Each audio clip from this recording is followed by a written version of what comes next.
You are the sum average of the 5 loudest voices in your life. Build up that group of people around you. Invite really qualified, good coaches around you to help you lessen the pressure that you're gonna have to try to figure it out on your own. Yeah, what's beautiful about the work of filmmakers, storytellers, we've all been impacted by video, and to think like, oh, this is the job that I get to do. Even though we get caught up in the thinking small, if we really step back and think like, man, I have the opportunity to like shape culture, change people's minds, get them thinking and doing things that they wouldn't have if they didn't watch or experience this thing that I have opportunity to create. I just challenge you to not be necessarily thinking about your to-do list today, but to be thinking about your to-be list.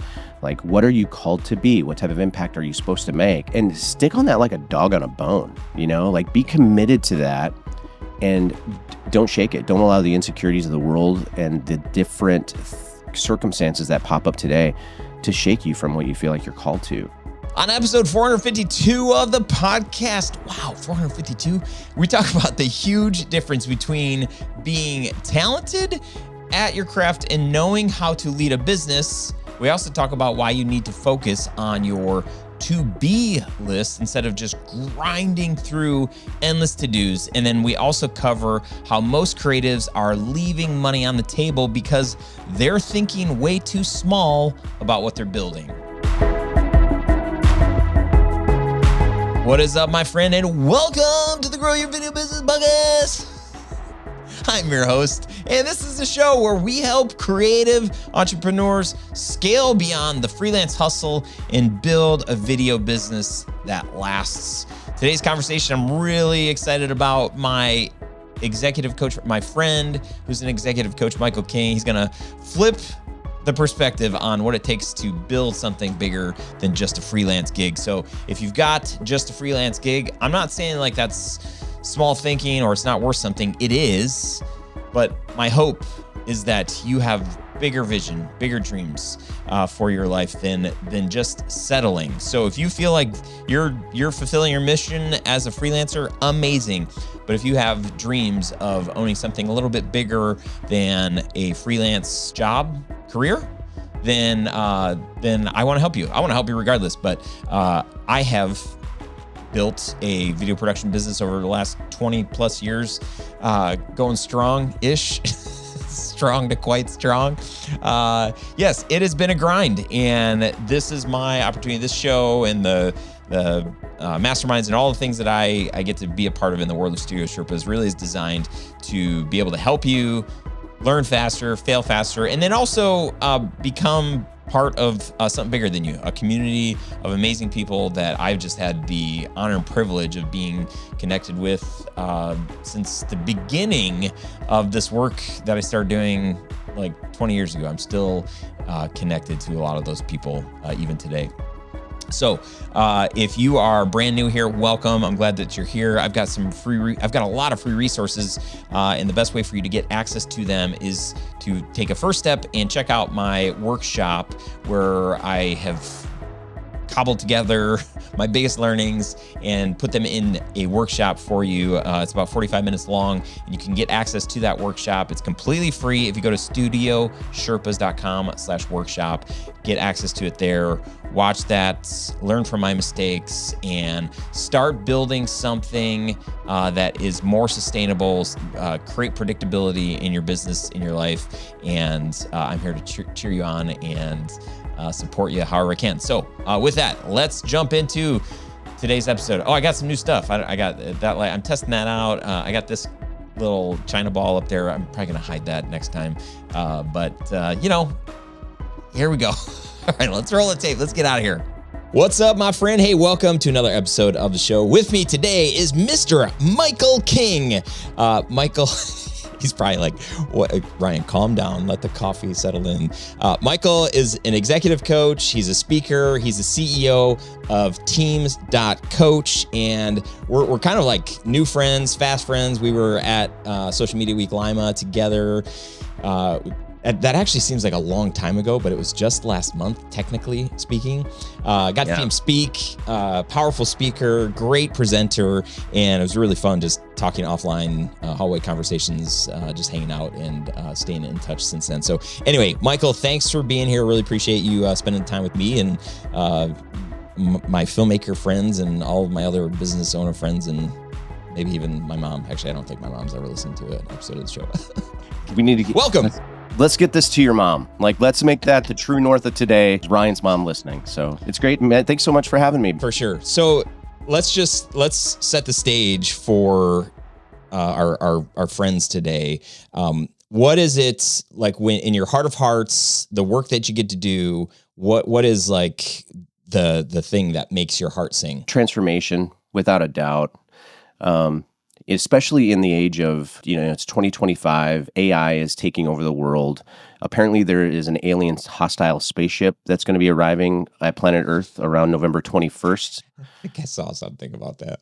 Something like that. But in today's world, the thing is transformation. There's a lot of scalable coaching programs. There's a lot of one-to-many type of things. And when you really get down to quintessential, like, what am I all about? And it's about the bespoke experience. And it's about having an executive coach that has a lot of experience working with Fortune 500 and 100 leaders, but also the brave and dangerous entrepreneurs and the solopreneurs, right? Come on. But having, I love to not just, hey, let's hop on a call and let me walk you through this. I love actually doing life with my people. I integrate. And I think the bespoke executive, the elite coaching experience, that's what I'm all about. I'm about transformation. So as most of the listeners of this show, there's like so many solopreneurs, so many people that are doing this on their own. They might hire a contractor, somebody to help a little bit here, there. There are some agency owners that have, some W-2 employees, but most of us we're solo. Yeah. And thinking of, okay, like coaching executive, like what is that even like? I'm just trying to find my next client. I'm trying to find my next video gig. I'm trying to make a little bit more money than I did the last time. What are some of the things that you've seen? Because I would imagine that, the people that you're coaching, there's a lot of overlap in whatever industry. So what are some of the things that we as business owners, specifically for people that are by themselves, or they are the leader in the company, right? And so they do feel like, even if they've got 10 employees, they kind of feel like, well, I got all this stuff that I got to figure out. I can't share all the nitty gritty with my people. So what's one big area of struggle or frustration that so many of us carry, that if we did have a coach or somebody alongside of us, it would make the world a world of difference. There we go. I knew I could get there. I can go back and give some context to this a little bit as well, because, and you get this, right? You coach leaders, you help them navigate. So again, you're not a coach if you're not actually helping somebody else make progress. And so let's make a baseline definition of what is this world of coaching? There's a lot of like I have 2 master's degrees, I have certifications and all that stuff. I've taken that stuff very, very seriously, because there's a lot of stuff out there that you just don't necessarily know what you're getting into. But here's what I'll say to you, and I think even like with the world that you're in, this is so good, because you'll recognize this, but there's a huge difference between talent and leadership. Would you agree with me on that? Yeah. And I think a lot of times, so for example, Aveda Beauty Salons were one of my first bigger clients, and we helped them create their guest experience certification programs. My sister actually owns 2 Aveda Beauty Salons, so that was kind of how I got into that world a little bit. And the thing is that when an artist or a beautician, a stylist, when they're getting behind the chair, they went to beauty school to learn how to do that thing, right? Yeah. So it's very tactical. It's what do I do with my hands and my eyes and all this stuff, and what do I create? Well, then they go home at the end of the day and they're like, oh crap, I'm running a business. How do I do that? It's the exact same, that exact same type of scenario exists and that scales at almost in every single industry. I work in the car industry, the exact same thing where a guy shows up on day one, he's a car salesman, and by month 3, he ends up being a sales manager. And then eventually might become a finance manager a year later. But at the end of the day, nobody actually told him how to run a business. He was talented and he learned how to move the needle. So for me, that's where it's like, especially when we coming into COVID, all of a sudden we saw this massive exodus coming out of big corporate jobs and really talented leaders going, hey, I think I want to go ahead and try to do my own thing for a season. And they're going, oh, well, this is a different thing. I don't know if I can do this on my own. And so again, like, you are the sum average of the 5 loudest voices in your life. Build up that group of people around you. Invite really qualified, good coaches around you to help you lessen the pressure that you're going to have to try to figure it out on your own. There's only so much ChatGPT can still do for you. 5 years from now, it'll be a different conversation, but as of today, we still need you showing up. We still need you executing. So let's figure out. I tell people this, great executive coaches are just like how Olympic athletes hire coaches to help them break world records.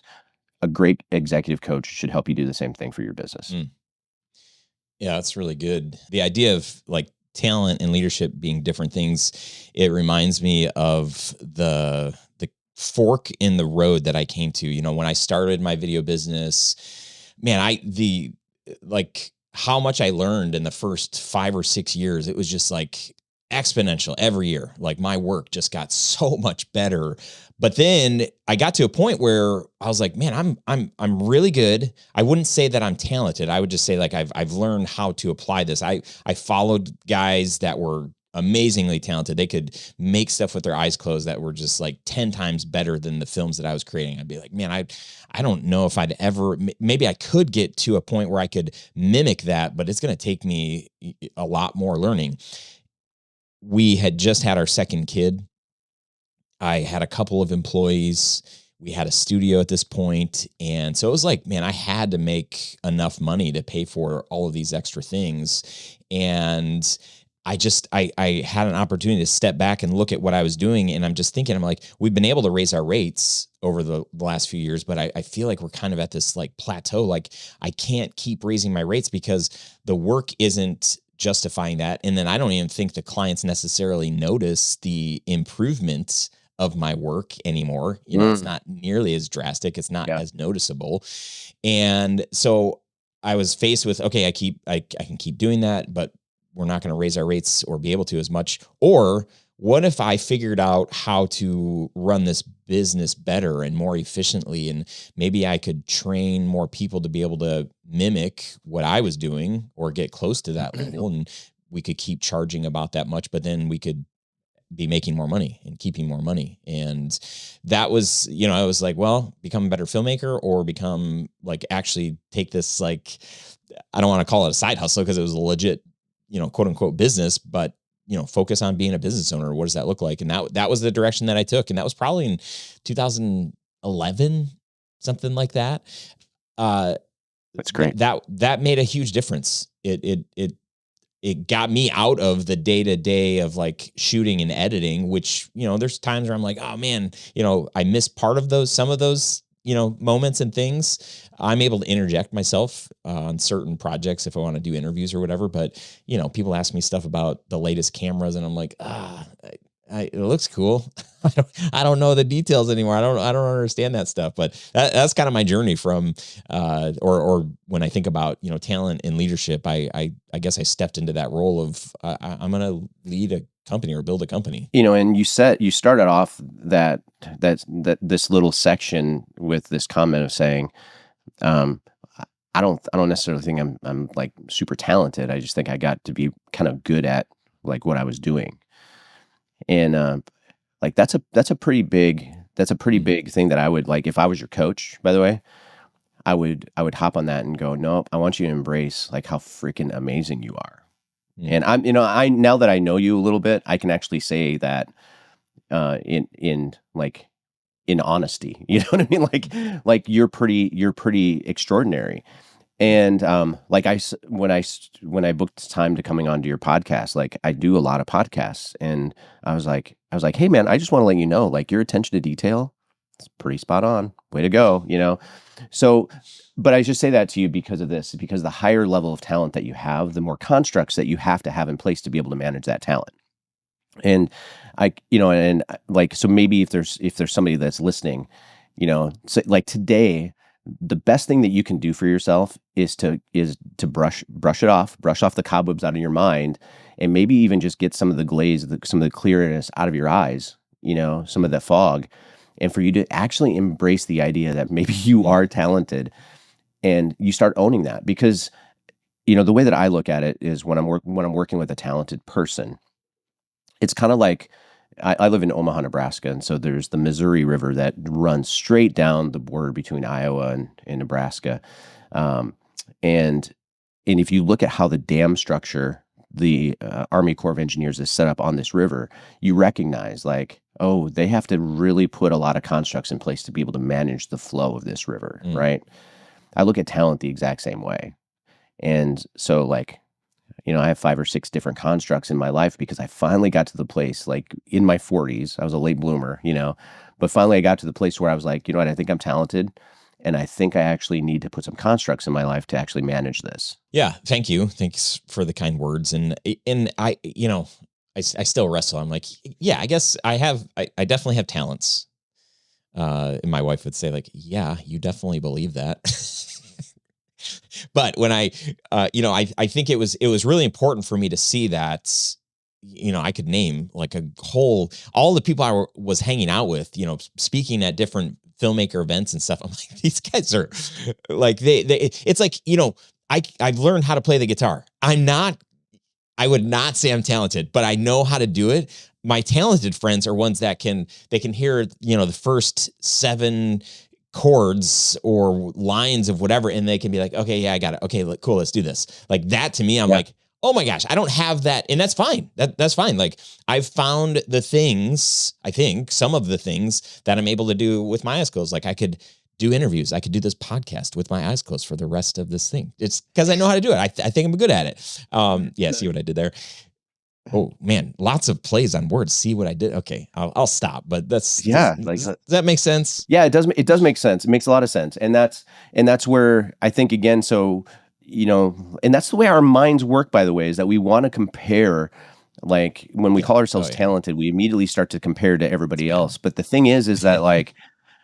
The thing that you do better than anyone else is that you pull people in. You draw people in better than most people that I meet. I think I remember, like, I'm a little bit of an introvert and I'm a little awkward, especially like it's not very often that I'm in a room where I don't know at least 1 or 2 other people. Yeah.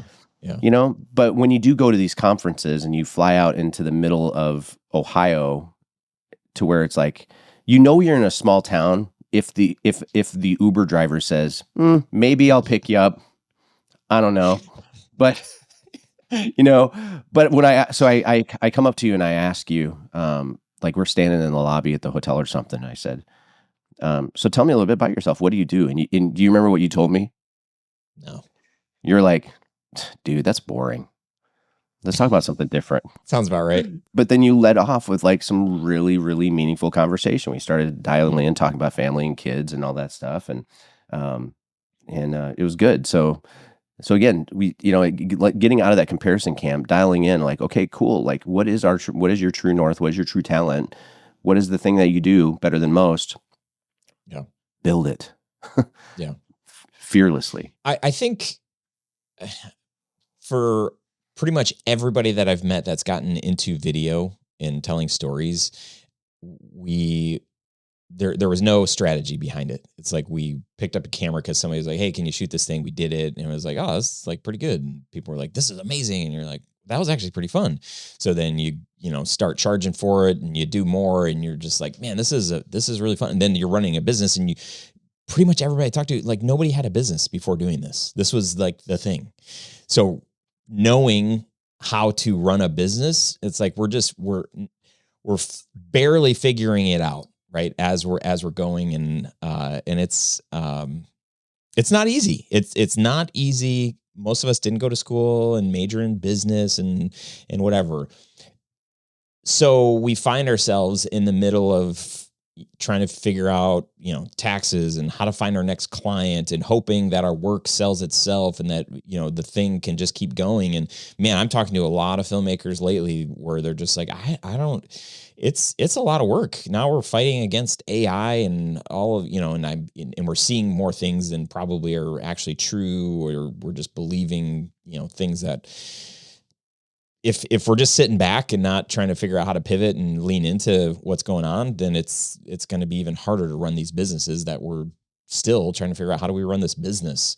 So in your mind, I know, part of the framework and the work that you do, it's not just about the tactics. It's not just about like jumping in. I know how to run a camera. I know how to shoot, edit, tell stories.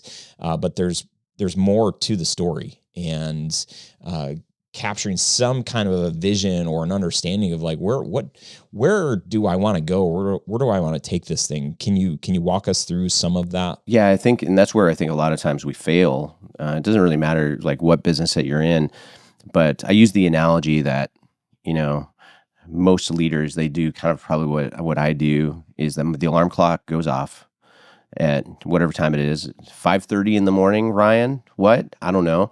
But the first thing we do is we lean over, we grab our phones off of, oh, do you like my there you go, the old school Apple iPhone. We grab our phones off of our nightstand and we immediately start looking through our to-do list. What do I have to do today? And what are my commitments? What are the things I'm putting my time to? Okay, great. I'm just going to go on autopilot and just kind of live out my day. The worst thing you can feel after doing all of that, the worst thing you can feel is to feel like, okay, I put my time and my energy towards things, but I didn't move the needle. Yeah. Oh man. you could just stop there. And I think all of us are just like, oh, yeah, hey, I want to be done working at 5, get done working. It's like, what the heck did I even do today? I was busy. I did all the things, but like, yeah, that feeling of not moving, oh man, that cuts deep. It does. And it's a very, very real thing. And, and so I take all of our leaders through. It doesn't matter what level of leadership or what size of company that they're in. I take them through our kind of like this to be list methodology, but it's the idea of like, we have to start. The reason why you're not moving the needle, by the way, is because the tactics and the strategies, we wake up in strategy mode. We wake up in active mode. We think about strategies, and especially for the ADHD creatives that are listening right now, the reason why you feel good activating a strategy is because you feel better doing things. You just feel better feeling like, okay, I just have to do something. Yeah. And I get that. I've been in that seat. I understand that completely. But that does lead to the very, very empty pit of non-progress. So, but the reason why we don't move the needle is because it's not connected to the vision. So, but how do we get to vision in the first place? We have to start with identity. So who am I? What do I want to be known for? What do I do better than anyone else? And how do I want to make people feel? Like those are like the 4 big questions that really you have to come to like an embrace idea of what's good and what's different about you. And I think, what's good and what's different, that's a really good thing to talk about too. We should come back to that. But then we go into vision. Okay, what do we want this thing to look like in the next 3 to 5 years? Then we go into structure. Who do I need to invite on the bus? Who do I need to surround myself with? Who do I need to have on my team in order to make this vision happen? Then we can actually start thinking about strategy.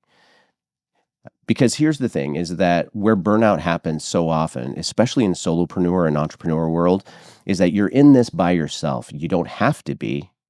Yeah. Especially today, I think it's a very wise choice for a lot of people to be in this by themselves, and then maybe have some outsourcing partners, figuring out how to maybe have some automated AI things running alongside, kind of doing some of the to-do list type of stuff, but focusing the energy on your differentiator. And I think that's a really, really good thing to consider.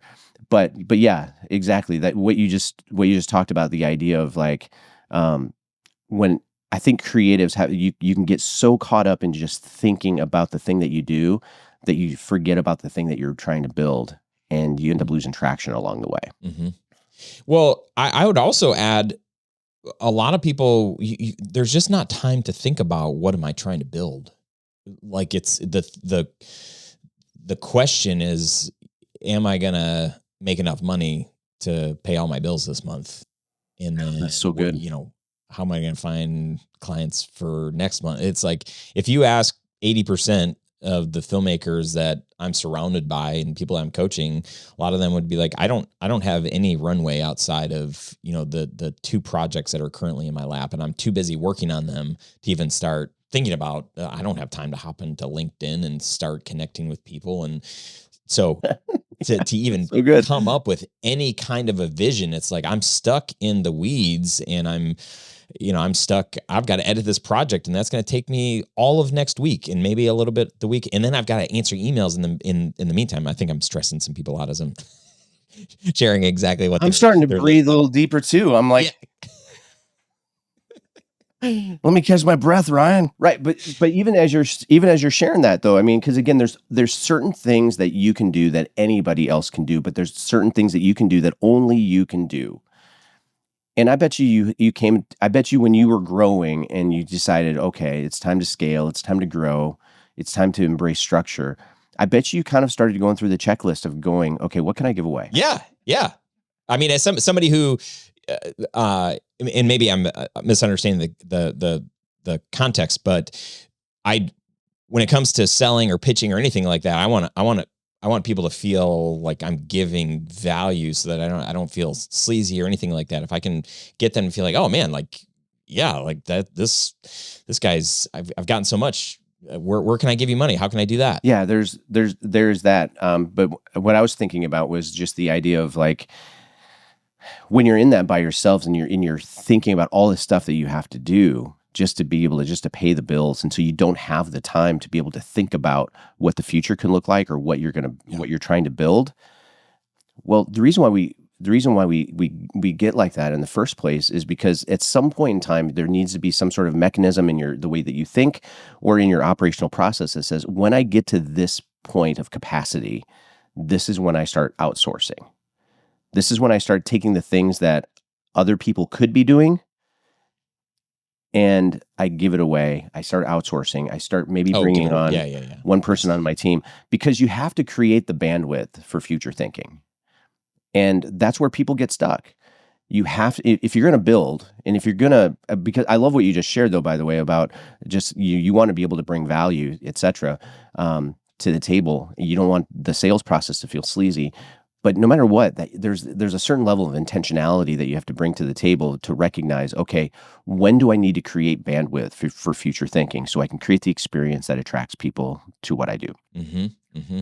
Yeah. So my encouragement to people with this idea is that there's always going to be another email to write. There's always going to be another LinkedIn post to create. There's always going to be the things are always going to be there. Like our list of to-dos, it's never going to be complete. Like it's the weirdest thing. Our job can feel like it's never done. So we tend to put off hey, I'm going to spend a half a day or a full day or even just an hour working on the business and dreaming and thinking, what could this look like? What do I want this to look like? So based on what you've just said and based on what I've seen and experienced in my business, the times where I have set that time aside, even though it feels like, oh, can I afford to, not work this next hour and just think about what do I want for the business? I mean, nobody, I would guess, is sitting down listening to these podcast episodes with pen in hand and just like taking notes. People are exercising, they're walking, they're, whatever they're doing another activity. So the application, the thinking, like, I always ask people, hey, you listen to this episode, what are you taking away? What are your action steps? And it's little response because people are on the go when they're listening to this show. It's when can I sit down and actually start writing out a plan?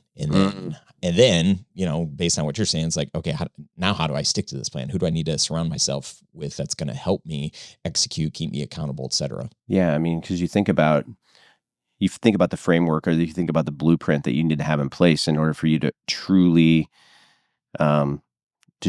build out or make the vision come to reality. And I think that that's where, like, having guys like you, having guys like me, I mean, how many times have you sat down with somebody and you heard their vision and you walked away and you just said, it's just not big enough?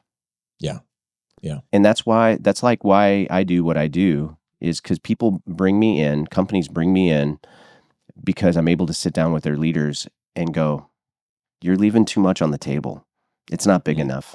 It's not impactful enough. You have more in you. Let's come back to this. Yeah. And what's beautiful about the work of filmmakers, storytellers, we've all been impacted by video in some way, shape, or form. And to think like, oh, this is the job that I get to do.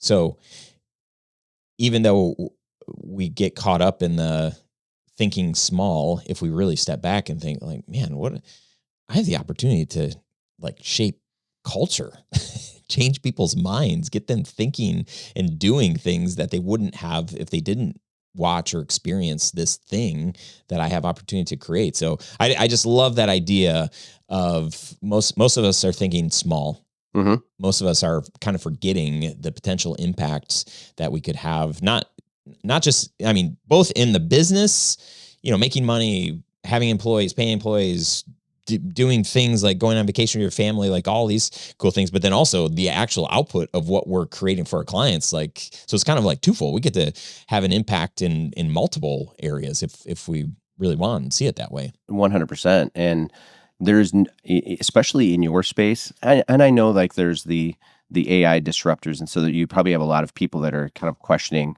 about what the future looks like. But and Jeff Hazlett he's a former CMO from Eastman Kodak. He said this to me. He said, moving forward, every single company needs to actually run their company like they're a media company. Like everybody, like content is so important. And even on a couple of we have a couple video businesses that have come through our Catalyst Co., which is our coaching program. And it's been awesome to be able to see just some of the creativity that they brought to the table to become, like one guy came up with a referral, not referral, like a retainer product that actually put branding photographers like in the mix, like fractionally within companies. Because when you start looking at it through that lens, okay, so if we're running our company like a media company and we have to document the day-to-day life of what's actually happening around our most impactful moments. Okay, great. What do I want to have? Okay, I want to have a staff photographer and I want to have maybe a staff videographer around me, like capturing moments and seeing if we can catch gold on the run, right? We don't have a ton of time, but I want to, if there's, I know you had the King framework. I know you kind of walked us through that when we were in person together. Any parts of that you think would be relevant for our audience today? When you find yourself in that moment, because it's so tempting to just get up and to try to think about, okay, what do I got to do today? And so I just challenge you to not be necessarily thinking about your to-do list today, but to be thinking about your to-be list. Like, what are you called to be? What type of impact are you supposed to make?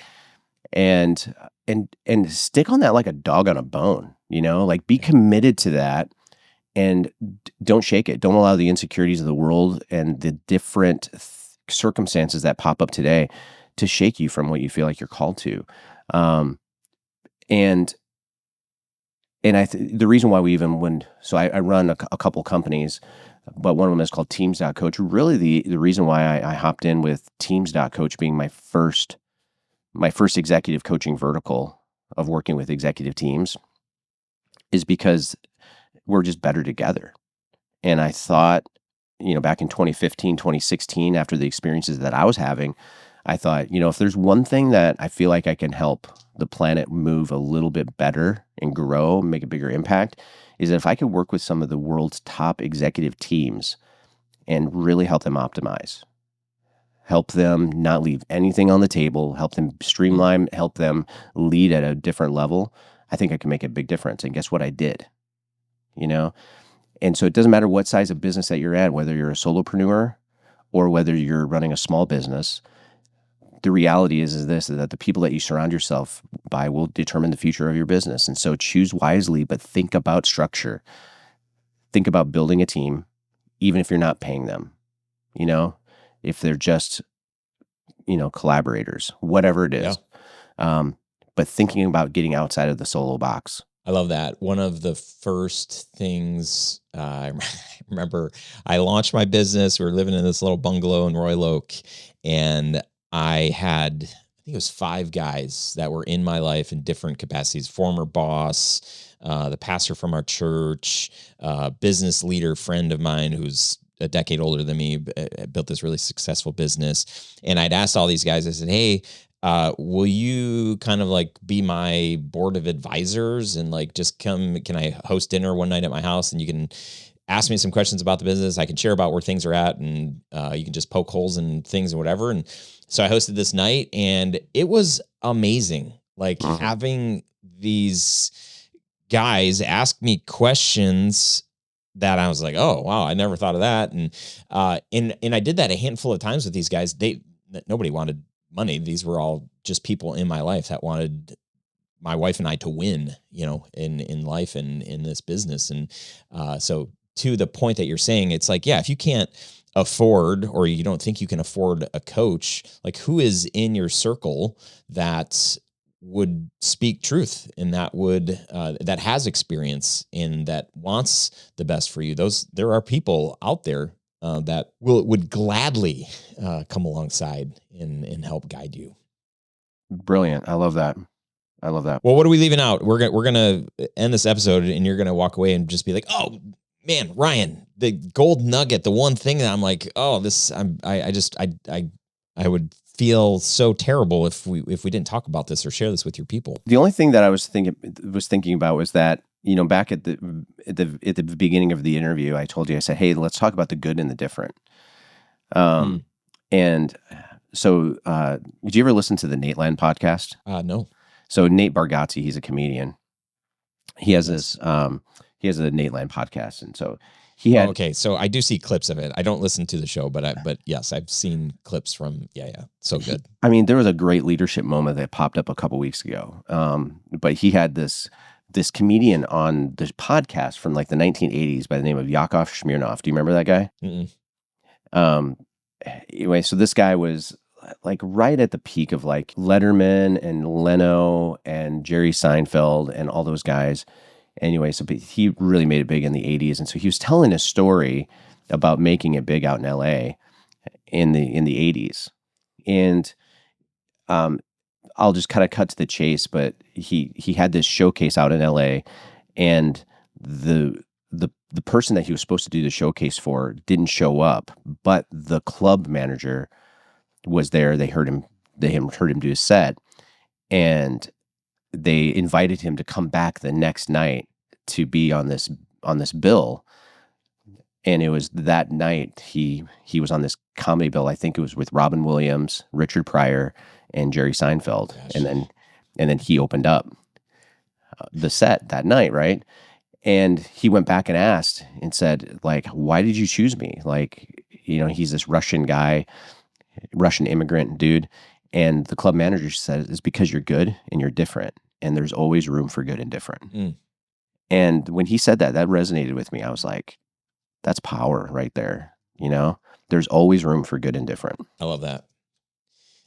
I will say, I'll just add this. I'm not going to speak for everybody, but I know that there are some of us that, even when I said early in the show, I was like, oh yeah, I recognize that I didn't, talent, like whatever, like there's guys that, have way more. So we're comparing. So it's hard for us to look inward and to even identify good and different in us.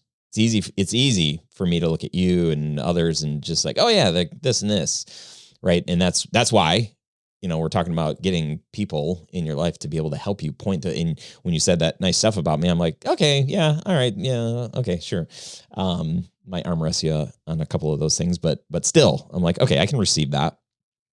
So for the people that, they're going to listen to this episode and they don't have somebody immediately that can say, hey, you are this or this. And they're definitely not talking to themselves like this, like, yeah, I'm good at this and I'm different at this. Again, I think because part of it's bandwidth, Part of it's like, the stories that we tell ourselves. Part of it's like, I'm just trying to find the next job because now I'm in this trap of, this is my gig and I've got to find more work, and that I'm just, and then I'm also trying to be creative on top of it. Mm-hmm. So what I don't know, what advice for that person that isn't identifying themselves as good, different, talented? Yeah, they know they're good at this thing. Otherwise they wouldn't be doing it. But that's probably where a lot of us maybe stop and just are like, so isn't that good enough? Yeah, absolutely. This is like an everyday story in America, by the way. And this is like an everyday story with our clients that I serve. Like I have this bespoke European furniture import guy out in New York City that I work with, him and his team. And it's amazing because you come in, and I think like the fixing of today requires urgent energy. And that is a different level of energy. It's that energy is the stuff that comes in and brings up like all this emotion, and you feel anxious and you're feeling like, I got to figure out a solution today. And, and as a coach, here's my thing is that a great coach is going to figure out, okay, how do we put that energy to the best use to where we can actually address, okay, what do we need to do to fix business today? Okay, let's go ahead and do that. But they're also going to help take you on a journey to lay down a strong foundation to where you never have to feel that way ever again. Like laying down a foundation that's future thinking while also like I have to tell you, almost every single one of our clients that's within the first 3 to 6 months of working with us or working with me, they usually have two different tracks going on. They have the, what are we doing to fix today? And what are we doing to build tomorrow? And eventually the energy shifts over to just building tomorrow. And so, and that is a beautiful feeling when you start to feel, okay, we're out of the urgent zone. But it's urgent for a reason, right? You got to put your attention on it and you got to fix it. Yeah. Love that. Dude, it's really good. Where can people follow along with all the goodness of Michael King? Yeah, so if you check me out, you can go to my website, so michaelkingjr.com. That kind of has the links to everything else, but make sure to follow me on LinkedIn and Facebook, Instagram, and our newly created TikTok channel, which I am very awkward and not like in, but apparently there's an audience for good leadership material there too. So not going to see me doing any crazy dances, but No, not yet, at least. Not yet. It's future thinking, address the stuff, get on those sites right now. But then like eventually, tomorrow, the vision for tomorrow's Michael King Jr. dancing, pointing at words on screen probably too. But mostly LinkedIn. Find me on LinkedIn. Let's hang out. Yeah, love it. Dude, thank you. Appreciate you sharing with us today. Love your wisdom. Appreciate your heart. And I'm just glad we're connected. Looking forward to doing more stuff together. You as well, brother. We'll talk soon. Hey, thanks so much for tuning into this episode of the Grow Your Video Business podcast. If you got something out of today's conversation, do me a favor, share it with a friend or post it on your socials. Tag me at Ryan Coral or at Grow Your Video Business. I'd love to know what resonated with you. If you've got a question or takeaway, drop a comment wherever you're listening or watching this. You can also shoot me a message. I read every single one. And hey, if you haven't already, make sure to subscribe so you don't miss the next episode. We've got more stories, strategies, and behind the scenes insights coming your way to help you build a business that you love. Keep creating, keep sharing your story, and keep showing up. I'm cheering you on. Thanks for watching. Thanks for listening. See you next time.